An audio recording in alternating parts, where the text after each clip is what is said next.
শুধু দর্শক শ্রোতা, আসসালামু আলাইকুম। ঢাকা শহর গত 2-3 দিন ধরে অচল অবস্থা হয়ে পড়েছে রাস্তাঘাটে। জগন্নাথ বিশ্ববিদ্যালয়ের আন্দোলনকারী ছাত্রদের অবস্থান কর্মসূচি 2 দিন ধরে চলছে, গতকাল থেকে আজ পর্যন্ত তাও চলছে। আজ আবার 24টি বাস বোঝাই করে ছাত্র, প্রাক্তন ছাত্র, শিক্ষক, কর্মকর্তা কর্মচারীরা কাকরাইল মোড়ে অবস্থান নিয়েছে।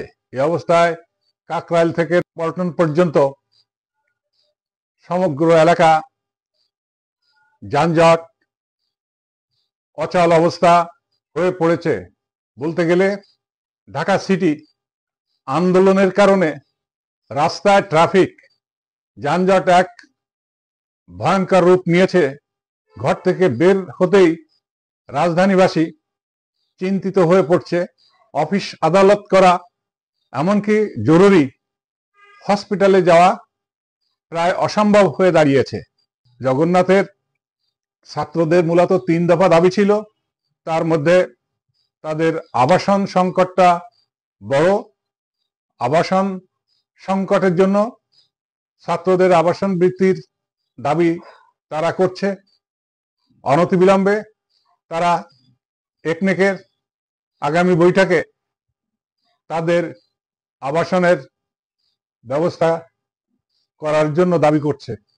জগন্নাথ বিশ্ববিদ্যালয়ের দ্বিতীয় ক্যাম্পাসের জন্য আগামী একনেকে জরুরিভাবে তাদের বাজেট বরাদ্দ 2025-26 সালের যে বাজেট বরাদ্দ হয়েছে কাটছাট না করে তার পূর্ণাঙ্গ অর্থ বরাদ্দ রাখার জন্য একটা দাবি তাদের রয়েছে। মোট কথা, ছাত্রদের যে 3টা দাবি, এটা তো মূলত ছাত্রদের আবাসিক সমস্যা রয়েছে। জগন্নাথ বিশ্ববিদ্যালয়ে যে অবস্থান আছে সেখান থেকে নতুন একটা ক্যাম্পাসের প্রয়োজন। এটা অনেক পূর্বে থেকেই অনেকে উপলব্ধি করেছে। এখন সময় সরকারকে উপলব্ধি করতে হবে ছাত্ররাই দেশের ভবিষ্যৎ। তাদের শিক্ষার সুযোগ সুবিধা বাড়াতে হবে, শিক্ষার পরিবেশ সৃষ্টি করতে হবে। পাশাপাশি ছাত্রদেরও বুঝতে হবে এখন প্রতিদিন যদি আন্দোলনে থাকা হয়, লেখাপড়াটা কখন করা হবে। বিচারের দাবিতে ঢাকা বিশ্ববিদ্যালয়ের কোনো ক্লাস হচ্ছে না, পরীক্ষা হচ্ছে না, অনেকগুলো অনুষদে তালা মারা হয়েছে।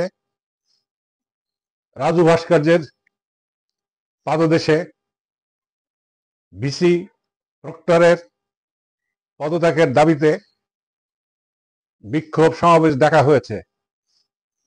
মোট কথা, ছাত্ররা ক্লাস, লেখাপড়া, অধ্যয়ন সেই পরিবেশ থেকে বিগত কয়েকটি মাস দেখা যাচ্ছে তারা রাজপথে আন্দোলনে বিক্ষোভে বেশিরভাগ সময় কাটাচ্ছে।